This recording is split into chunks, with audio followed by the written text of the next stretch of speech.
So I watched Davido's father's testimony today on Tunde Not. I would have actually loved to post the video, but I can't, due to obvious reasons. You all know why. But let me tell you, Davido's father, he get money, like he gets money. No wonder when David they say, "Oh, my father is bigger than $10," or don't like. I usually see those things like a joke or something, but to be honest, Omo Babolowo, no be lie you, like the man he hold waiting no good. So let me go straight to the testimony, right? So he testified about this project that he was about to set up. It has got to do with energy, that is power, light. What shocked me again is that he said he is responsible for 15% of power supply, energy supply in Nigeria, and I'm like, wow. And people don't even know it. Oh, do you know, you now that you're watching me, do you know? Nahimo, most light on they use for state them. Nahimo, Nahim bring like he collects revenue, and you can now imagine how much you'll be making from that thing. A whole lot. So when he was trying to set this thing up, right?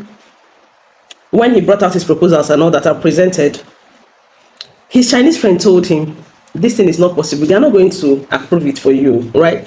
You can't get this done.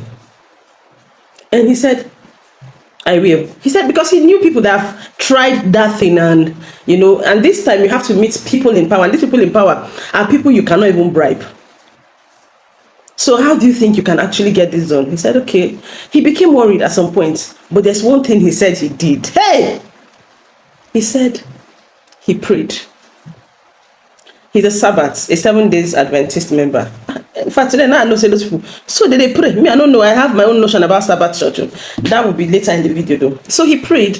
And when he prayed, he took it to submit. And he said when he got there, they said they need this urgently. That the country needs this like the air they breathe. And that was how they approved it. There's this part I didn't say.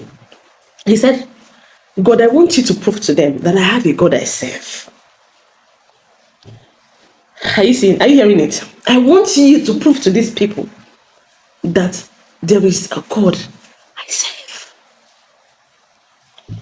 And then when this thing was approved, he called his Chinese friend and told his Chinese friend that they've approved it. He said, no way, it's not possible. He said, okay, look at it. And he said, what did you do?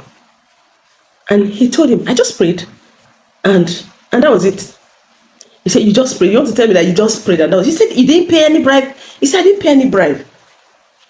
He said, I even heard that the other person that submitted his own before you fell ill and he was being flown to Germany for treatment. Are you the one that prayed to your God to make him? He said, make him sick. He said, no, not me. I only prayed that God should do this.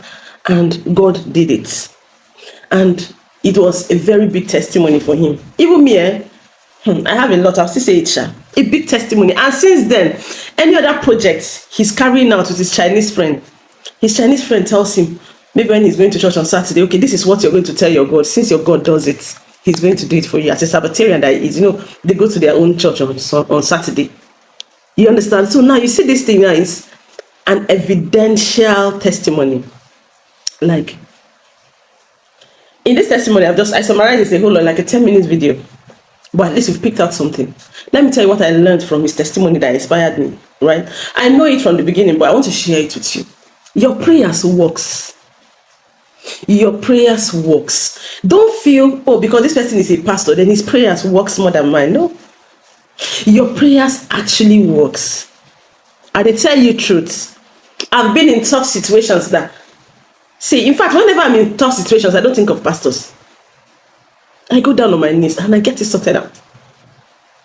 So now I'm bringing it to you. This was what he did. He believed in God. He believed that this God can help me. And God did it for him. He didn't attribute it to his, I went to sow a seed. No, it wasn't seed. It's because or maybe he went and started telling God that I pay tithe 10%. So for that you must go. No, he might be even doing all these things. He might be a tither. But this is not what he told God. He told God, I want you to do this so that they will know that I have a God that I serve. And you see how God pulled out for him, how God came through for him. And he's doing this very big project right now. Very big project right now that even you and I, we're even benefiting like 15% from. Eh? And some of you are there, you don't know what to do when you need something. You don't know how to go on your knees when you need something. It's because you're not sure of the God you have, or you're not sure of the God you serve, or you're not even sure of yourself. Why don't you come boldly? Why don't you just come boldly? He will not cast you out, no matter how you are. Is that man that righteous? You never can tell. But look at how these things work for him. It's not because he's rich. It's God. It's God. It's God. It's not his money that made that way for him. It's God. It's his own prayers. Now I see where Davido makes his boast from. Now I can see the reason why this guy do a lot of things and he gets away with it. Because of what? He has a father that prays. Davido might not be even very good in prayers, but look at the kind of father he has. A man that actually knows how to seek the face of God. A man that knows how to touch him. How to touch him like that woman that was bleeding for years. Like, that man understand it. So, I want you to know that God works. So, yeah, God works. Hold it. There's nothing he cannot do for you. If he can make this kind of a man to get this project, how much more you? How much more you? It's not by, I want to go see my pastor. No. Normalize praying for yourself. Still go to church. He goes to church. He goes to his own church. He's a Sabbatarian, a 7 days Adventist. Go to your church. There's nothing bad in going to church. But have your own personal relationship with God. There is this thing that I like about some people. They be like, I know the God I serve. Not the God of my pastor. No. I know the God I serve. I know that this God is going to hear me. I know he's going to deliver me. Right? The God of the 11th hour. He will show up for you. He will show up for you. You see the way things are happening. His son is just blossoming. All of them, they're all doing well in that family. And they have one of the most organized family you can think of. Like, you will see his kids and everybody, they're just in peace. Everybody just enjoy life.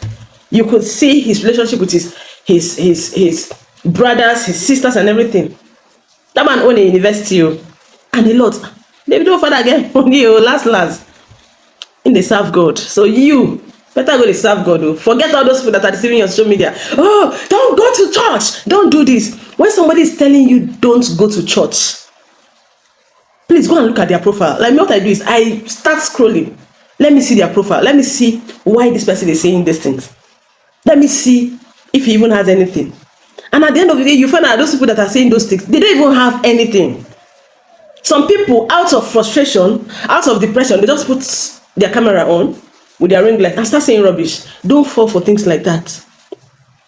Let successful people like this motivate you. If nothing can motivate you, look at somebody that you know they are beginning and how far they've gone. Let their own life, their own storyline motivate you. Leave social media people and face God. How do you see this one?